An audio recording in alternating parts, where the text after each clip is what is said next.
Wonderful people. Thank you for being with us again today. And wow, it seems like I am off schedule again today. Okay. Oh, okay. You got it. Anyway, mm, thank you for being here. Thank you for being with me. Thank you for joining us and all that good stuff. And we're going to get moving. Ah, anyway, donate me a thank computer for Christmas, please. Let's get back to the word. Let's get back to the word of jealousy. Ooh, as we know that jealousy is a very strong word, and it's also not only just a strong word, but it's a strong meaning behind the word. It's a storm. Yeah, it's called a perfect storm because we know that storms come and storm goes, but then there are different types of storm. But in this storm that we're talking about, jealousy, yes, it can come in so many different ways, and it have so many different elements towards it. You know, it can come just like a regular storm. It can be the wind, it can be the rain, it can be the lightning, it can be the hurricane, the tornado, uh, all those things they come about. All right now, but then again, snowstorms and everything. It could be look so pretty at times. You know what I mean? Like, oh, he's jealous of me, and he loves me because um and I know he's jealous because he fights for me because he's jealous. Yeah, but this jealousy means to be uh, has a different tone to it also too, right? So you got to watch this thing. Watch what you're doing. Watch what you're talking about when you're talking about jealousy. No, jealousy is no joke. This jealousy will take you out of here big time. And that's what we want to talk about tonight. It's like about being jealous. One of the things about jealousy is about domestic violence. Some of you heard about domestic violence. You know, it's like you don't want the mate to do this, you want the mate to do that because you're scared. You know, what's one of the things about jealousy is fear. But you can't tell nobody that they fear, you know what I mean? Because one thing about that is like nobody, no one will ever admit it that they're scared. They're scared of losing someone that they in love with, someone that they've been involved with. They're scared of losing that person to someone else. And that's why they have the spirit of jealousy that come over them.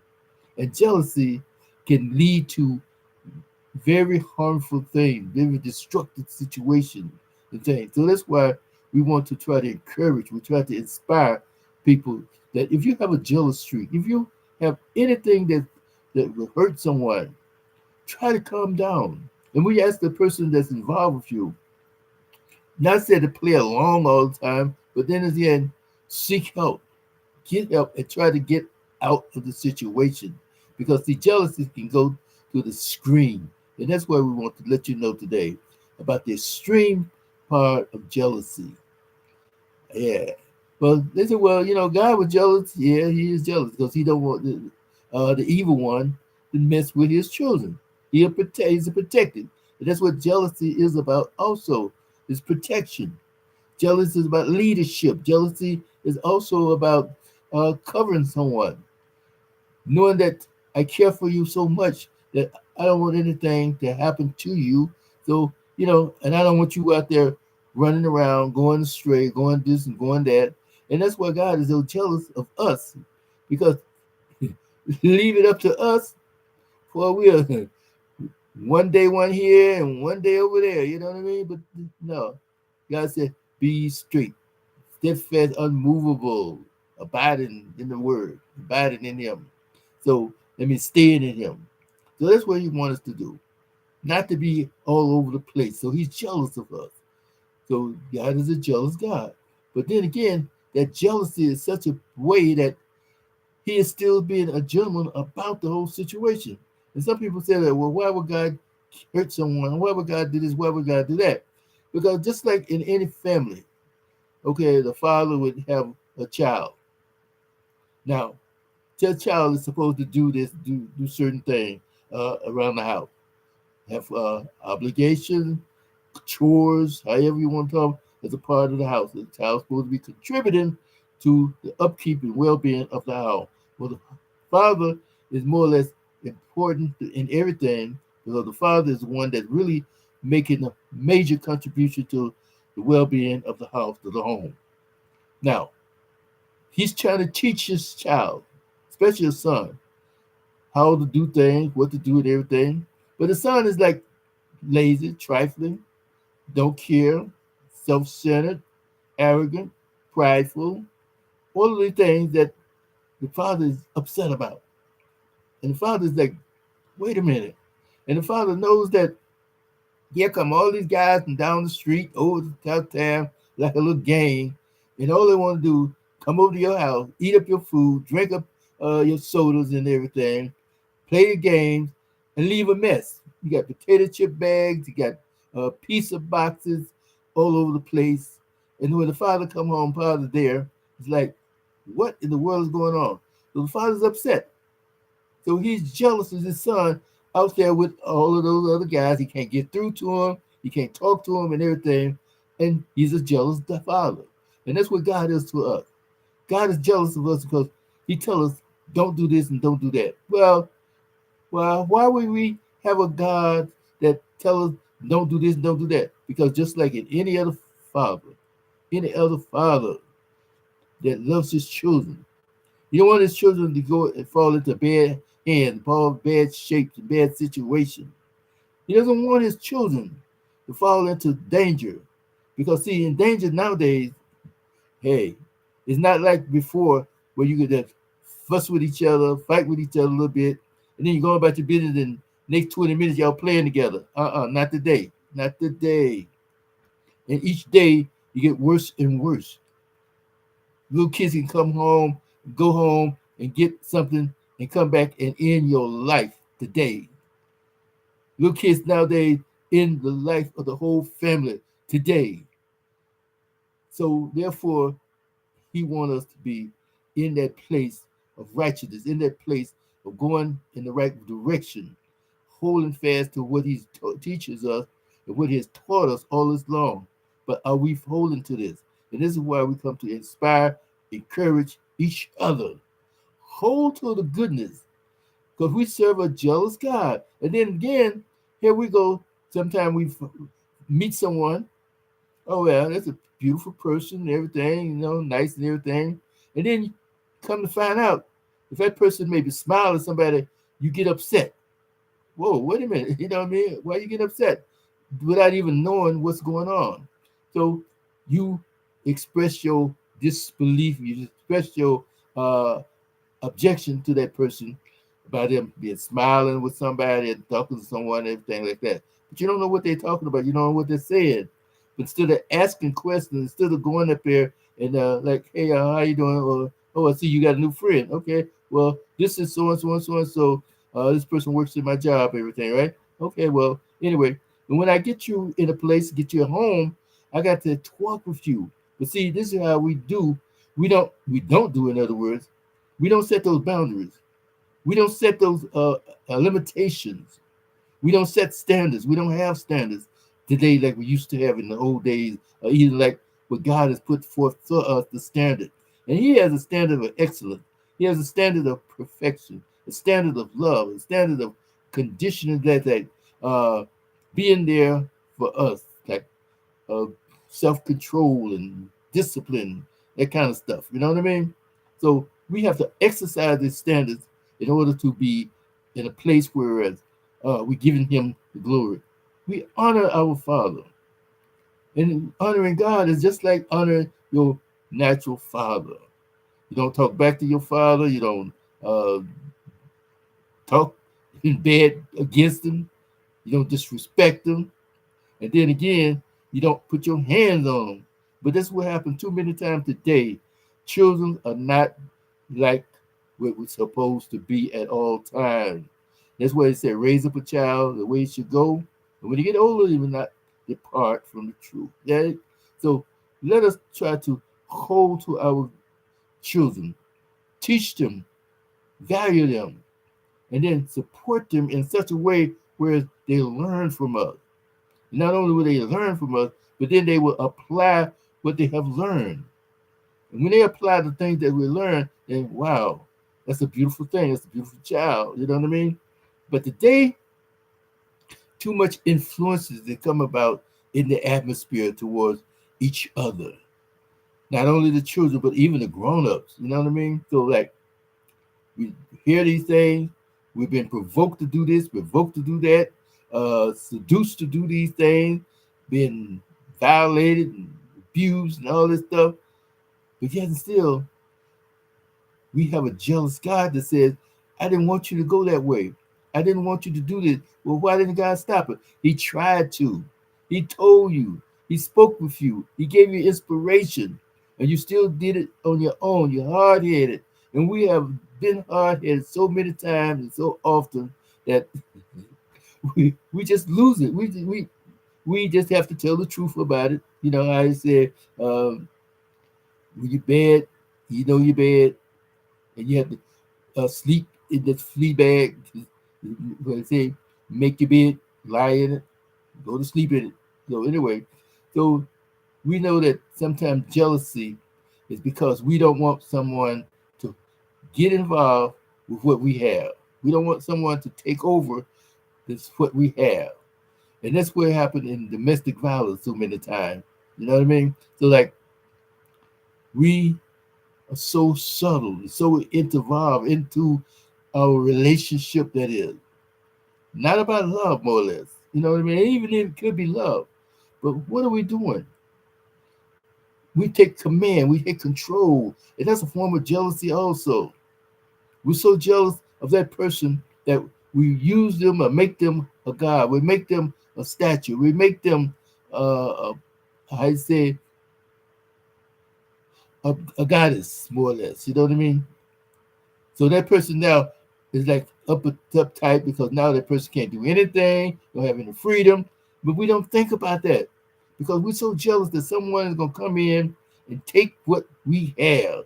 What do you have really? What do you have? But anyway, what little that we think we have, we try to protect it. And then protection is a place where it's called the jealous because we're protected in the wrong way. When you try to protect them in the right way, it will be there. And then we'll grow in it. We'll grow in a place where we can honestly have a better position in life about the situation. So, so think about these things when we're talking about jealousy. Think about them.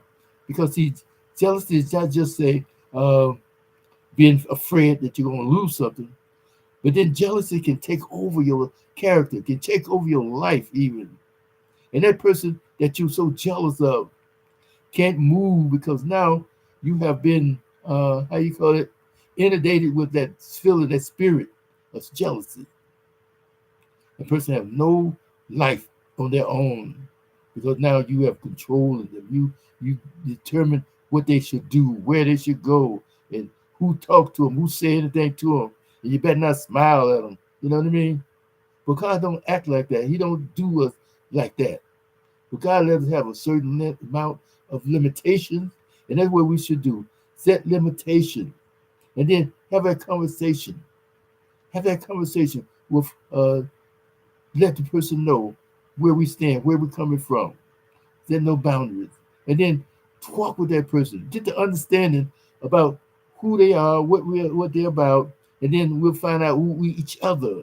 See, once that's what that one flesh is all about.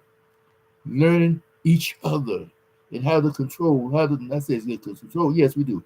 We have a certain amount of control over each other because we don't step outside the boundaries. And that's why we said set boundaries each and every day.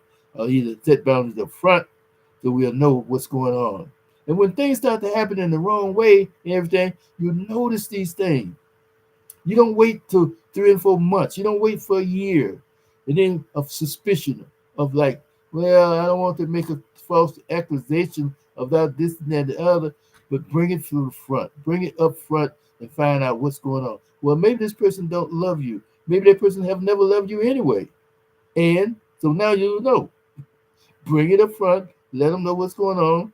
If they stay, then it has a how you say as a rule and regulation and everything. Operating that rule, that regulation, that was boundaries, that limitation, and that standard. because the standard cannot be broken. And that's why we hold to what we have. And that person got to stand before the throne of grace, a throne, a judgment, at any time they close their eyes for the last time. Think about it that way. So we can't how you say do certain things for each other.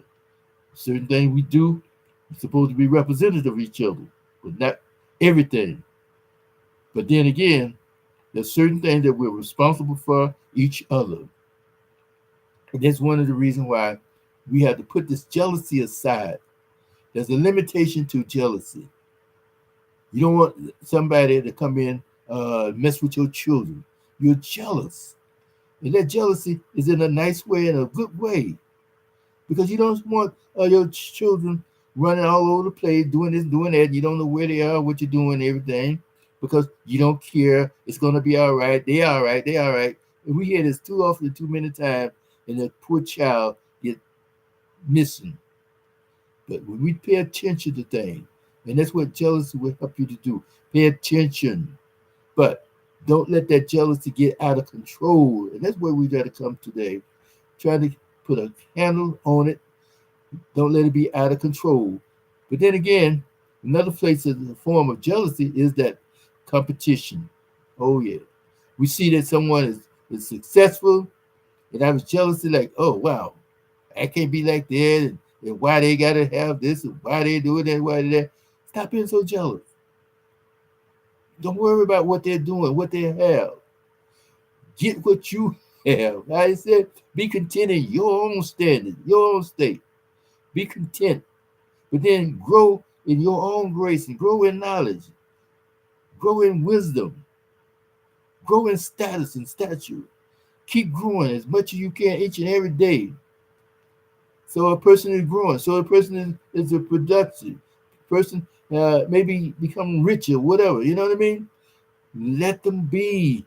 If you can't support someone, don't tear them down, because even the word said, whatsoever come out of your mouth is supposed to be for building up, not tearing down.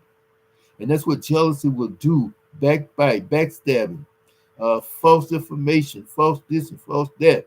Because now you are jealous of someone being successful. That's why we have to cut that out and then hold to your goodness. Go ahead on, confess it, and then repent of it, and then get it back together, and then let the power, let the power of goodness, the power of grace, the power of love, the power of kindness, the power of meekness, the power of self-control come into your life, and then you'll be so much better. God is one step at a time, one day at a time. And this is why we're trying to uh, encourage each one. Encourage each one. You've hurt a child. You've hurt a wife. You've hurt a girl. You've hurt uh, your wife in such a way where she's now tortured. She's been tormented, heartbroken. And then come to find out that she's not healed. And now what you going to do? Try to help her to be healed. Show that love, because love can heal. Love can heal. And then not only say love, but there are other things that you can do to show that compassion, show that concern, show that you care for her. And caring is so important. Let her know that you're there for her and with her, that you're covering her. And this is what happens in love, in life.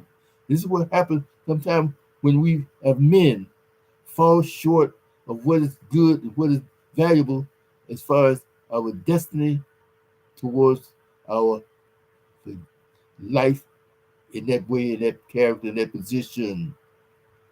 We have taken that value. We've taken the how you say, the covenant out of control, misused it, abused it, made vows that we don't hold fast to, we don't uh, pay attention to. We forget our vows right away. And then year or two later, 5 years later, oh, well, remember the vows that we made? Yeah, we remember. But are you holding to them? Are you walking in that direction? Are you walking in the goodness that of those vows? Are you protecting and covering each other like you're supposed to? Are you giving strength to each other? Are you like being so jealous that that person can't move without letting you know everything they got to do? No, but there's a certain limitation to your jealousy. That's what we want to do today, here, now. Put a limitation on your jealousy. And yes, jealousy can be a plus and it also can be a minus. It can be a storm, a perfect storm, or it can even be a drizzle, a little bit, how you say, a little rainy day. All right, and then it can be a downpour with lightning and thunder and all the other stuff to go with it. So we just want to bring it to you today. You know what I mean? And then, as a man, seek those things, information, seek the guidance to help you be a better man. Because you know what, the Most High, the Most High, is upset that his men, his how you say, his boy child, male child, is not upstanding to where his character is supposed to be, and that's all there's to it. We're not. So therefore, let us come to understanding, to know, and grow in that grace, grow in that knowledge. And as far as the knowledge goes, there's so much to go in the gospel. And that's why we did today put forth a message for all men, a message for all men to, to learn more how to put those things into practice. And that's what we're supposed to do, put them into practice. Don't just be say, well, I've worked 5 jobs to keep this, doing that, and other, and all she wants is for you. Even though in the older days, women had to stay home for months and months on edge, while the man went out to sea, the man went to with the lumber yard, the man went to the mines, the man went to safari or whatever it is. She stayed home, and most of the time, hey, she was, I said, in a good standing, a good place. She suffered just like they do today, but her suffering, we had the value behind it because she stayed in such a good place. Today, women don't suffer like they used to in the old days. No, they don't. And come on, that pioneer woman is gone. No more there. But anyway, so a man should understand and to know that even though he might be trying to provide for her, and if he's providing for her and having something that he said that he can do good by, and if he's leaving her in a bad place, don't you know that's a sin? Just like stealing, just like any other sin, and the wages of sin is still death. People don't understand that.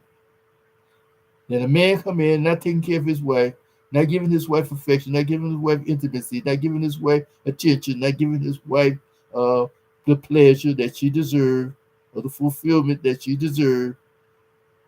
It is a sin. It is a sin. That's all there is to it. Now, the amount of what he's doing for her, that's one thing. That's between the prayers that they have to make with each other. But if he's neglecting her and for no reason, for any length of time, he's a sinner just like anybody else, and his consequences of sin, the wages of sin is still death. Hey, it's in the word. Think about it, read about it, okay? And that's why we come today to present messages, present understanding, present this thing to you, to the man, to help him to be a better man, a better husband, and then a leader. Because a woman wants, how you say, it's something about that father figure. It's something about being, how you say, hero. Yeah, a hero. Something that she can hold to, something that she know that will protect her, something that know that to guide her and lead her. And that's why we set those boundaries. That's why we talk with women in the dating stage, even before it. We told we started getting really, truly deep into the situation. We just discuss these things, talk about them, and then each and every day We learn each other, study each other. Okay? All right now. So with that in mind, wonderful people, I just want to bring it to you. And like I say, we have a better days each and every day, and each and every day is a better day. And tomorrow is not promised, but yet and still, yesterday was a learning experience. And we take that learning experience and apply it to today, because today is the best day of the rest of your life forever. Okay? Take care, be blessed. And by the way, guess what? Love you. Take care now. Peace. Mm.